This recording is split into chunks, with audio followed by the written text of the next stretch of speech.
Hey, good afternoon, guys. This is Dr. Rod, the Addiction Doctor, along with Jennifer Lovely. This is the Recovery Channel podcast. I'm coming live for you from San Antonio, nice and sunny today. And Jen is coming to you from Sedona, and it's snowing here today. Oh, no way. Really? Awesome. Yeah. I love the snow. I love the snow. It snowed here for about 2 hours, but it didn't stick. But yeah, I want to go to a snowy place once and learn how to ski. You're never too old to learn how to ski, Jen. I agree. I just haven't. I mean, when I was younger, I have, but I never got into it.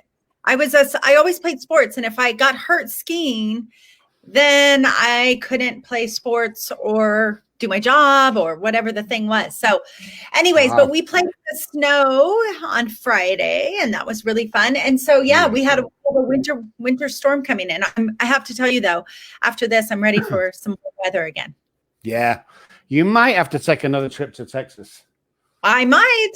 With a spare seat. That's all I'm saying about that. Until we shall see what happens. Guys, thank you for joining us. Thank you for being here today. I can see there's a few people on already. Don't forget, guys, Daddy, Please Stop Drinking is the book from me and the Addiction Diaries from Jen. If you want a free copy of them signed and you're in the USA, please let me know. I will box them off to you in the next day or two, and you'll have them. Apart from that, we got Bill Stauffer on the show today. Great guy with a bunch of experience, 35 years clean and sober, same as me, alcohol, and great stories to sell. So stick around, guys. We'll be right back with Bill after this.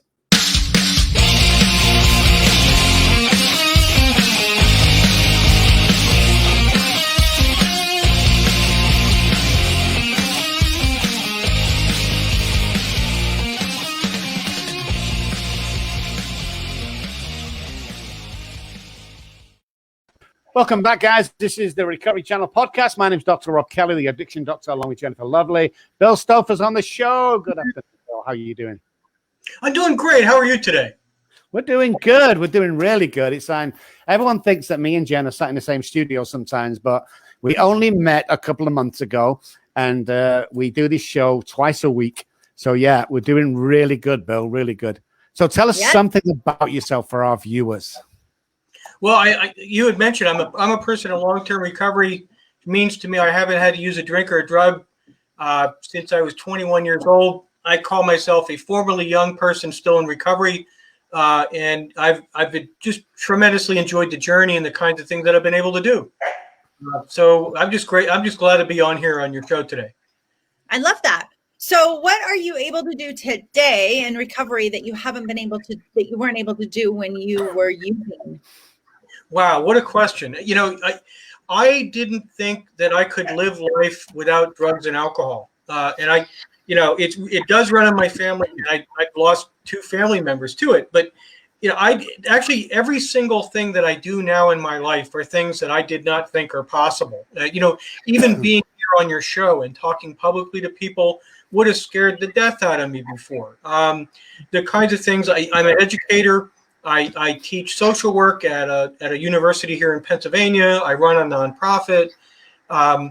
Most everything I do from the moment I wake up in the morning until I go to bed at night are things that I thought were impossible. I'm a writer. I do a bunch of writing with different people. And so for people out there listening, recovery it gives you the ability to do all the things that you didn't think that you could do in your life. So I don't know. It's almost a limitless list. Exactly. Sobriety gives you everything that alcohol promised you. My sponsor told me that years ago, and I was the same, Bill, actually, and believe it or not, and Jen's going to go, no way.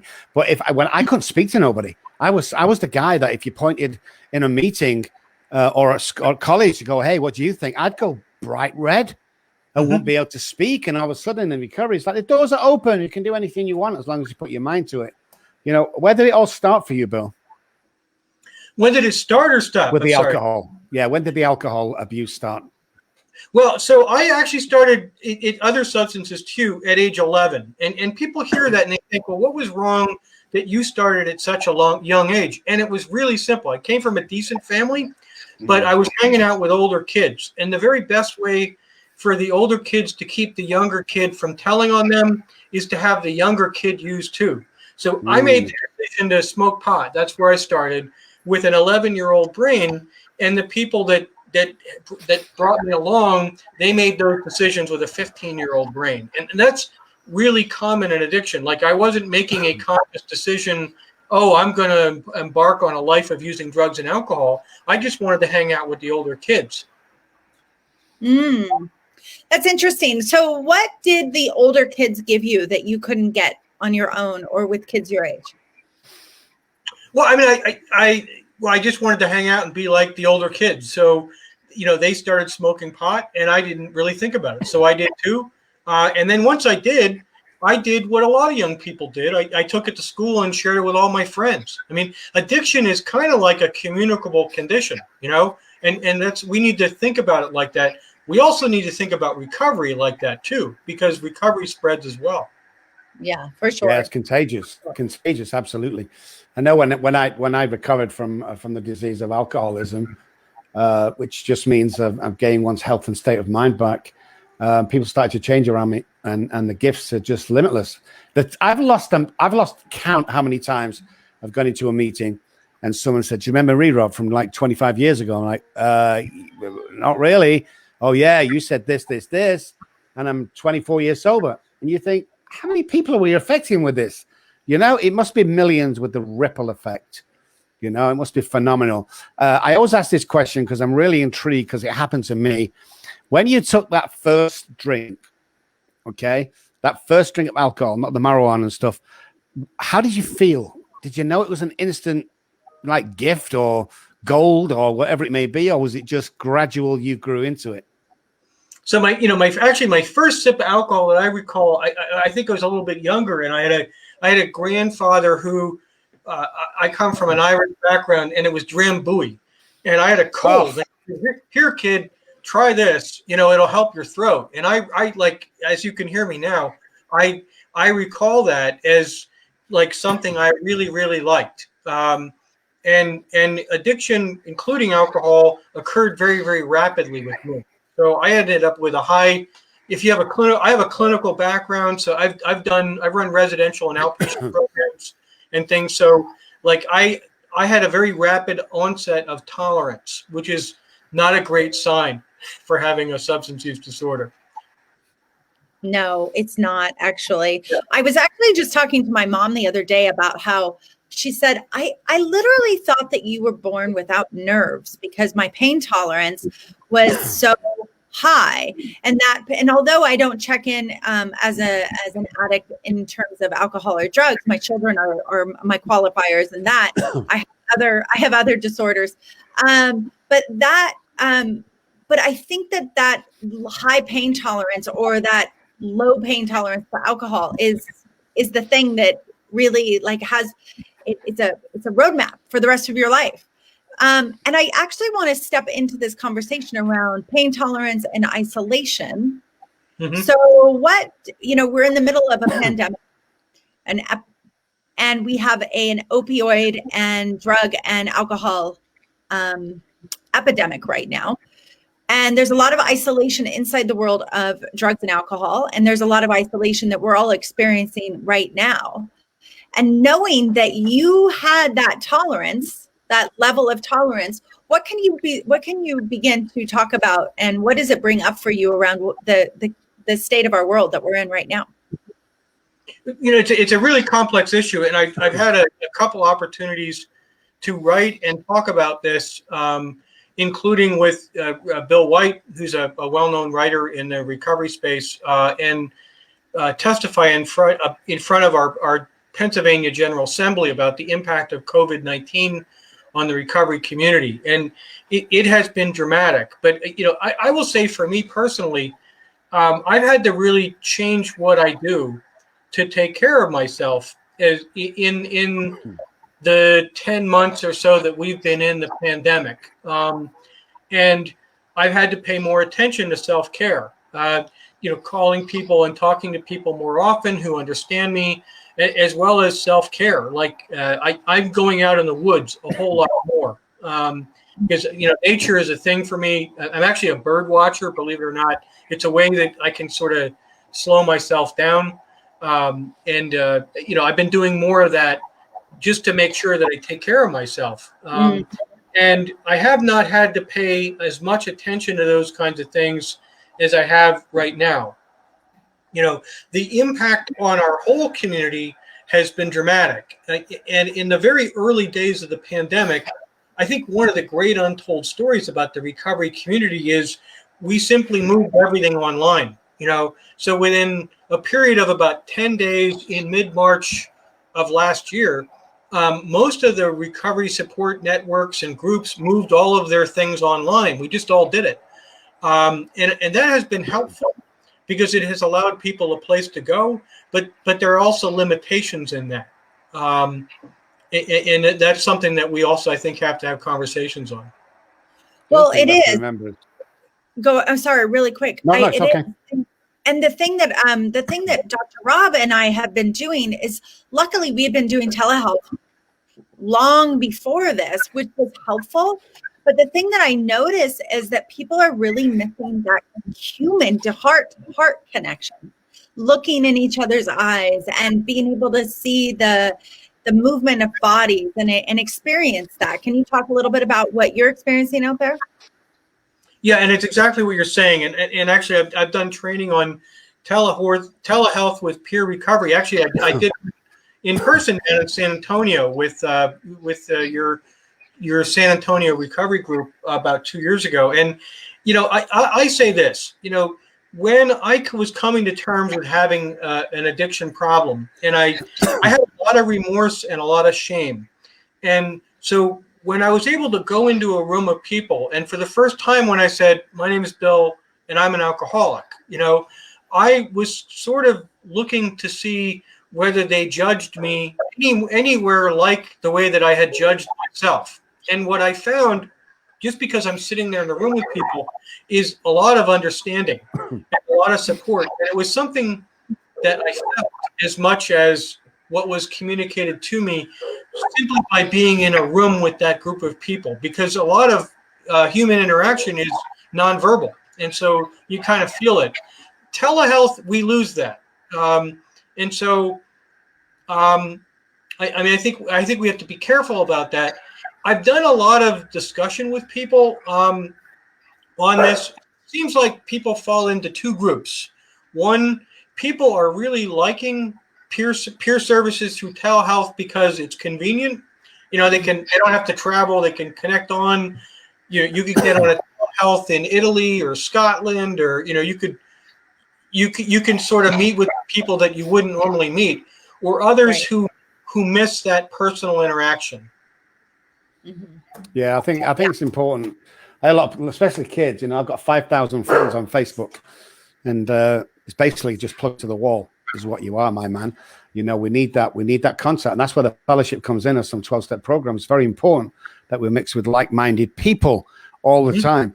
I don't think we've seen you've got to look at the long-term effects. We haven't seen the damage caused yet. I mean, they say, alcohol and drug abuse has gone up by X amount or X percent. We don't know the full amount. How many alcoholics admit they're alcoholics? What, 20% before they get called out? Probably 30% with drugs. I think it's going to be in the millions of people. The ripple effects of divorces, loss of kids, loss of lives. That's for sure with everything. Well, what do you think the long-term effect is, Bill? Let's say 5 years of what's happening now. And again, this is something I think about a great deal. And I'd back it up and say, I think when people talk about the opioid epidemic, I think they're missing something, because we've had an addiction epidemic for multiple decades in this country. And so actually overdose rates were going up before opioids were in fashion. Then alcohol use has been increasing also for a period of time, as well as suicides. And there's a link to substances with all these things. And they're linked to something called deaths of despair. And sociologists are looking at these deaths of despair and saying, there's a loss of hope for the future, a loss of purpose. People don't feel like they have a direction forward or things that are meaningful to them, and a loss of connection. So this loss of hope, purpose, and connection has fueled addiction across our society for a period of time.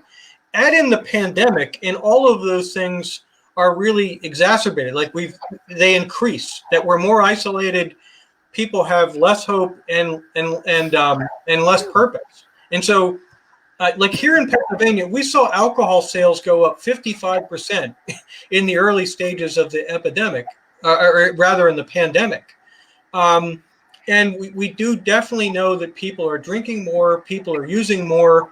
And I think that, as you said, that the addiction impact of the pandemic is going to eclipse the deaths related to actual COVID-19. So we're in the early stages of dealing with the addiction element of this pandemic, and we should be really thinking ahead, particularly to the group that's at highest risk is our healthcare professionals and people who are on the front line who are dealing with a tremendous amount of trauma right now. They're going to need a lot of help in coming years. That's what I think. Yeah, and so talk to me about what you think that the help that they're going to need. Like, what is the thing that we're going to have to support them with? I mean, I don't entirely know, but I know that right now they're using substances. Many are using substances to sort of soothe the trauma, and so we need to reduce stigma around people having substance use disorders. We still think in society that it's those people instead of our people. And the reality is, first responders, police, fire, paramedics, healthcare professionals are all at higher risk.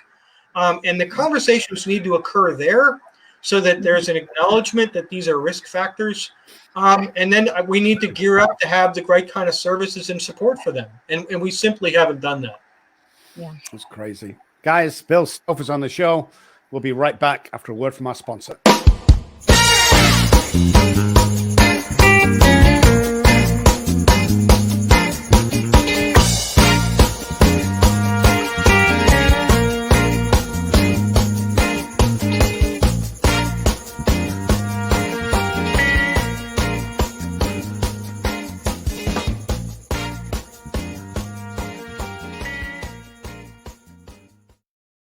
Hey guys, welcome back to the show. That was Life Over Addiction for those guys just on podcast. Lance Wright is a transformational life coach. Such a great guy. He says, let me help you navigate your life's path back to one of purpose and meaning. The chains of shame and guilt no longer have to hold us back. He says, let's start a new conversation. You can visit him on his website, lifeoveraddiction.com, or email him info@lifeoveraddiction.com. Or why not call Lance direct, 310-890-2337. That's 310-890-2337. Such a great guy. Welcome back to the show, guys. Bill, let me have. Where's your shame? Where was your shame in the past? Where was my shame? Yeah. What was it and where was it?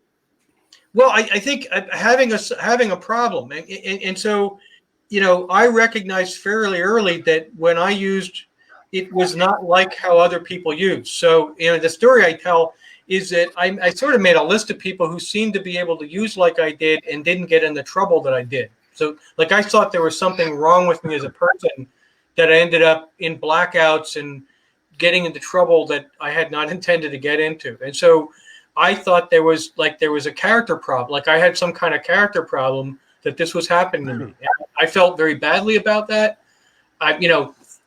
Couple decades in, none of the people on my list were actually able to use successfully either. I can see that now. But I had a lot of guilt and shame over those kinds of things happening in my life. So talk to me about what was happening in your household that attributed to some of your addiction. Well, yeah, at the time, my father worked in the steel industry. Bethlehem. I come from Bethlehem, Pennsylvania, which is a steel town. And actually, not just in my household, but in our whole community, a lot of our parents were losing their jobs or at risk for losing their jobs. So also, a lot of the families in our areas, their attention was on that, on whether they're going to lose their job. And a lot of us kids were running around experimenting with drugs and alcohol because of the attention on external matters. I don't think that our parents were as closely monitoring that. it was also almost like a more permissive era too. Although that's actually the truth now too. So there was a lack of attention on what was occurring. And so it was allowed to sort of steamroll.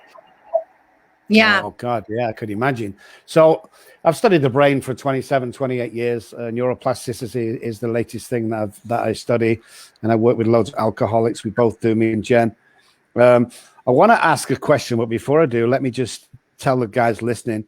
When we talk about trauma, we don't talk about normal trauma. The addicted brain has trauma that the normal brain doesn't have because they're remapping at birth. So trauma to the addicted brain would be something like, get down off that chair, Rob, you stupid idiot. That's trauma with the addicted brain. We're very sensitive. We'll remap the brain with that when it comes to alcoholism, not so much addiction. That's another show that you'd be interested in. Alcohol acts differently on the brain. So the question is, Bill, where was your trauma?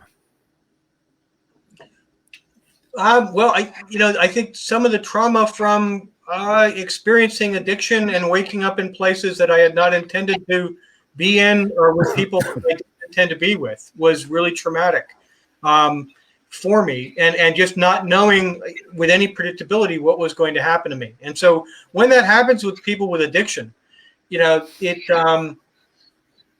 can be traumatic. And I ended up in situations where I was taken advantage of, or where I ended up doing things that I wouldn't do, and that caused a lot of trauma because I didn't know what would happen to me next.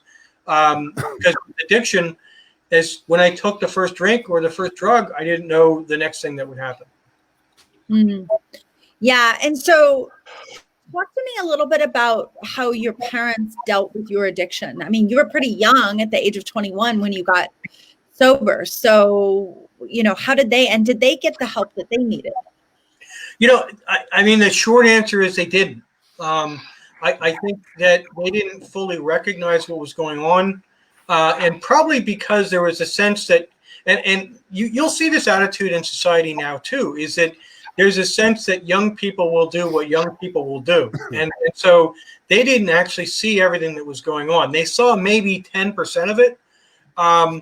And so they saw a couple problems, but like a lot of kids, I was pretty good at hiding the full extent of what was occurring. So they didn't really, I don't think they fully recognized that it was occurring.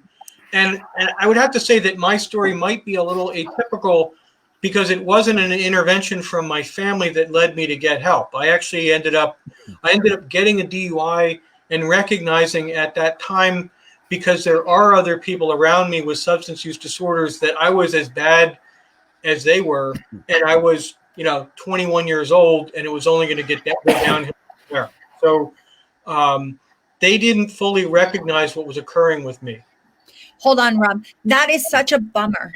I think that is such a bummer, in that it is, to me, so important that the parents have the recognition of what is going on. Because for me, my children's addiction was the thing that woke my soul up. Yeah. And it, when people say like, oh, we're going to have an intervention for our child, I really believe it's the families that are getting the intervention and not the addict or the alcoholic. And that's the thing that actually needs to change. And so it kind of bums me out to think that your parents didn't get to be a part of that. How did they were they ever able to recognize that A, there was an issue, and B, did they ever get to look at themselves and see how they participated in the family disease?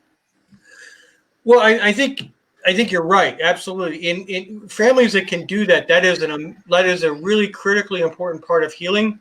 And as a clinician, I've supported and assisted other families through that process. I think in my own family, some of it was normalized because of the larger family dynamics. Mine is not the first generation in my family that has struggled with substance use disorders. So, like in some ways, we sort of normalized things that shouldn't have been normalized. And to answer your second part of your question, there had been some healing. There has been some recognition of that. But I would say, frankly, also because I still have active substance use in my family, it is also, and I don't know about you, Rob, but in with people who have that in their families or close friends, sometimes we can end up being a little isolated from them. Mm-hmm. Definitely, without a doubt. It's definitely a predisposition that's generations and generations. Again, drug addiction is slightly different, and I want to get into that one day, but alcoholism, you can trace back through generations. Might skip a generation, might skip sister or brother sooner or later, but it's in. The only problem we have with tracking that, we found, is back in the day, going back 30, 40, 50 years ago, grandfather liked a drink was the phrase they used. Instead of granddad was falling over everything and was a chronic alcoholic, he liked to drink. I always found that in my family that we come across. So give me one of your worst times of your life and one of the best times of your life. I will. And I will just say that on the family history stuff, somewhere on my family tree, 3 or 4 generations ago, there's a note that one of the persons liked paregoric, which you may know. That is a form of opium for people who may not know that. So, worst times. I think it wasn't a particular event, but waking up every day, recognizing that much of what I was going to touch was not going to go well or is going to be destructive. Was that the things that I was doing were hurting people around me. Back to what was being said before. I think to some degree, I'm sort of a sensitive person, and so like if I have an internal microphone, I'm kind of turned up to 9 or 10, and I pick up a lot of what's going on around me. Substances sort of help me moderate that a little. In recovery, I've learned how to cope with that, but just recognizing and feeling the impact that I was having on people around me was horrible. The best things have really been watching other people being part of recovery for people, in my community. There's people that I've worked with 20 years ago, and they have families and jobs and grandchildren, and just watching recovery spread has been an amazing thing. It is an amazing thing. I'm curious from that place. You're a clinician. It sounds like social worker. You're out there helping and supporting. What do you want people to really know about what you do and the Voices of Recovery and what you're trying to create so to help not only opioid addiction, but just addiction and period? What are you doing?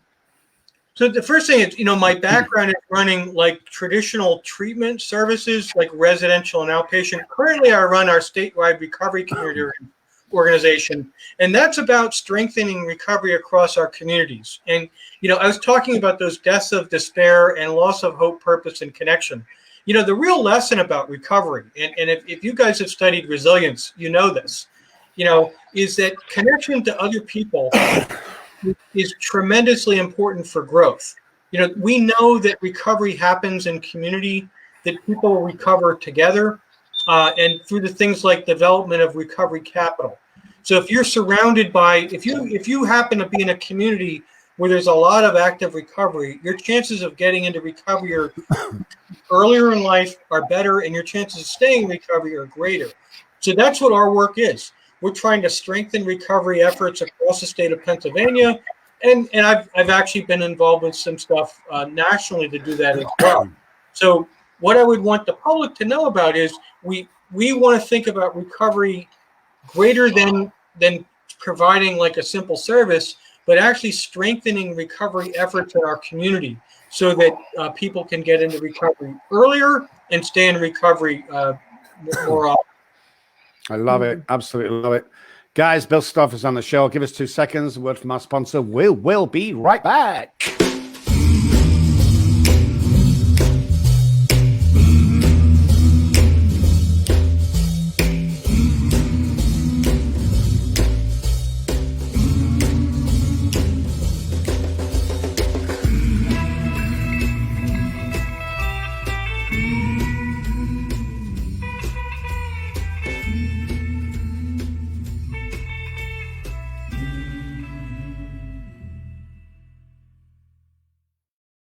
Hey guys, welcome back to Living Recovery Interventions. Recovery begins today. Recovery begins together, says Travis. Give the gift of recovery.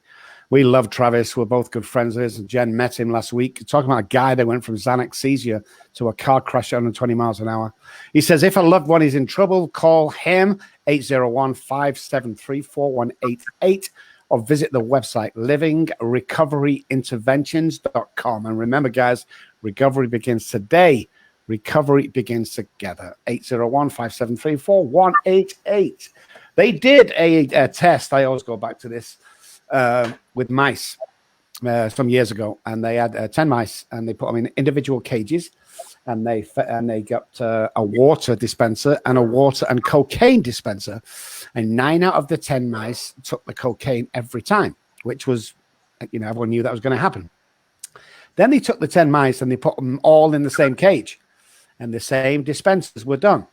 9 out of the 10 took the water and not the cocaine. So what did we learn from that? We learned that as a community or a fellowship, it's a lot easier when we surround ourselves by like-minded people, and we don't need outside sources to make us good. Now, a lot of people, would agree with that or wouldn't. Depends, but we can't do this on our own. Is that what you find, Bill? If you're on your own trying to do this, you don't really stand a chance if you're the real alcoholic or drug addict. Well, I think, substance use disorders, including alcoholism, are complicated.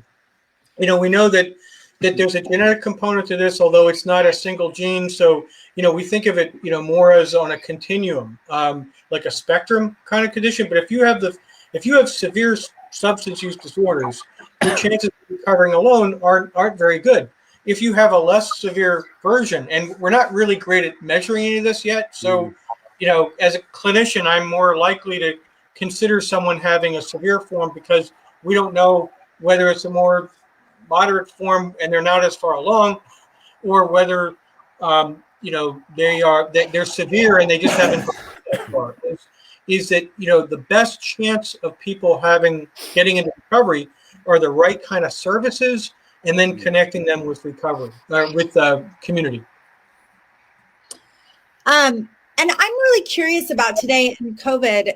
Is it possible to have people show up, have meeting after meeting, hour after hour, so that 6 people can show up in a room and have community with masks and have it be safe? Is it possible to begin to open things up so that people can begin having this one-on-one connection, so that we not only can begin saving each other's lives, but that we can have real, true connection with one another?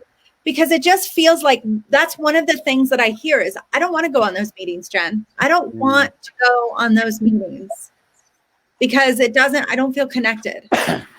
What do you have to say about any of that? Well, I mean, it's already occurring. Like in my community in the fall, people started to meet in parks where they could sit, a little bit farther away. We have groups that are going hiking together even now, where they'll stay physically distant, but they'll get together and then they'll sit in a large circle and talk. So, people are finding ways to establish community. What's the most difficult is from people who don't already have those established connections may have difficulty finding those things. So, right. I do know a number of local, recovery fellowships that are doing in-person meetings, but it's not the norm right now. So, I think hopefully as we move through this pandemic, we will get back to that.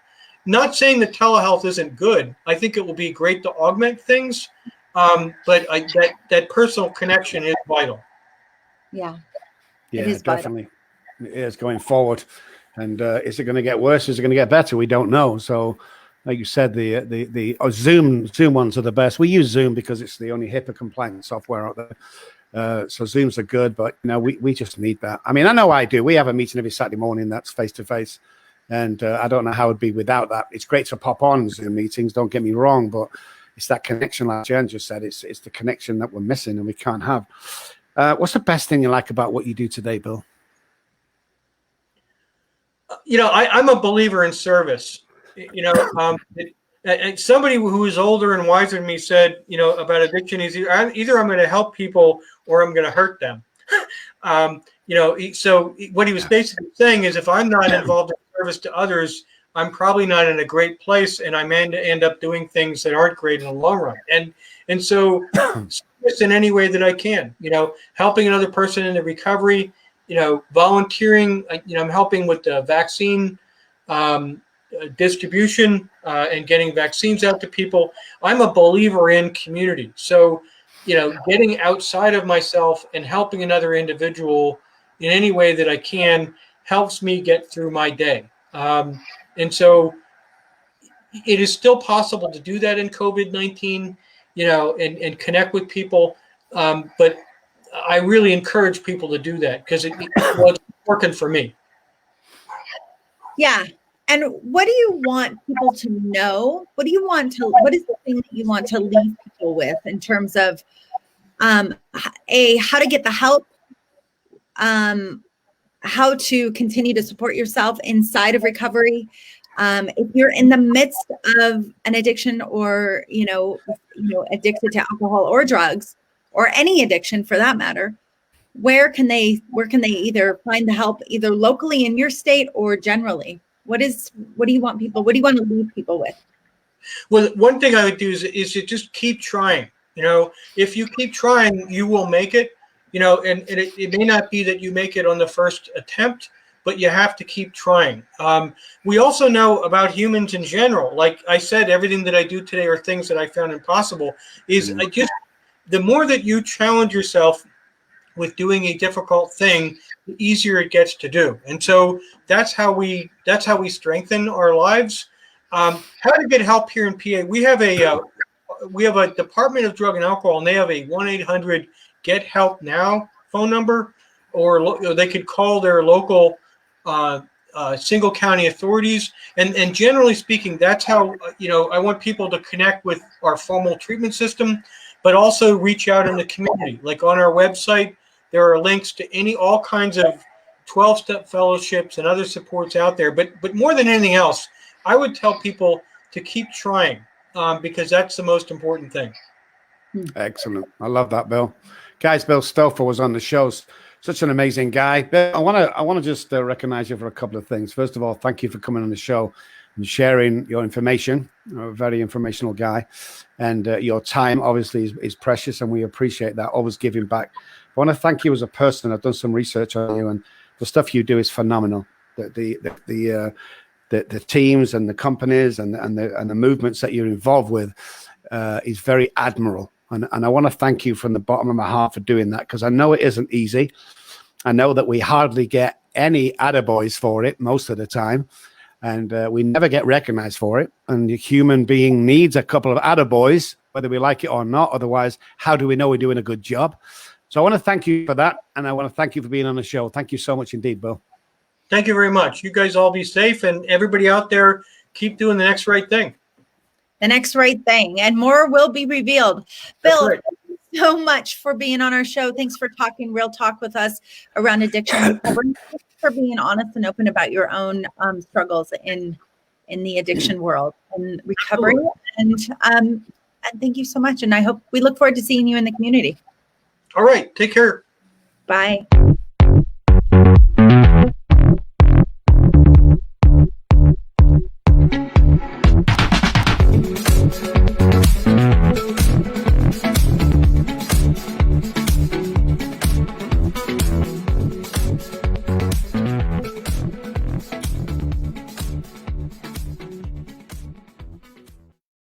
Hey guys, welcome back. This is the Recovery Channel podcast with Dr. Rob and Jennifer Lovely. It was great to be here, guys. Such a phenomenal guest. I hope you enjoyed that. Did you enjoy it, Jen? I did. I thought it was pretty informational. I enjoyed it so much. I'm laughing because it's snowing so hard right now, and there's a guy across the way in the parking lot doing donuts in the parking lot. Everybody's got to find their inner child. Yeah, no, I totally enjoyed listening to him. And it's so nice to know that in all parts of our country that people are doing the work for recovery, that it is really, it's one day at a time, it's one person at a time, it's one conversation at a time, that is where the healing is. And I love that. Yeah, it's awesome. Guys, don't forget, if you want a free book signed and stuff like that, it's just give us a message, either me or Jen. the Addiction Diaries or Daddy Daddy Please Stop Drinking. We've also got some cups or some mugs that we'll be introducing at the end of next week, and with the Recovery Channel podcast on it. Just a little logo and who we're about. If you want a free one of those, you're going to have to send in, and probably we may send you one. It's not for everybody. They're very exclusive. Can't just have one. You're not going to find these on Amazon, that's for sure. Unless we get desperate, Jen, then we'll put them on Amazon at $10 each. You never know. Hey, guys, thank you so much. No, let's just you know what? Yeah. Oh, go on. I was just going to say, if you really want, reach out to us. Yeah, definitely. Thanks, guys, for joining us. We'll be back on Wednesday. Yes, ma'am. Really send it. Breaking. I must be that snow over there. Bye, Jen. You're guys. breaking like crazy. Bye, guys. We'll see you on Wednesday and Friday.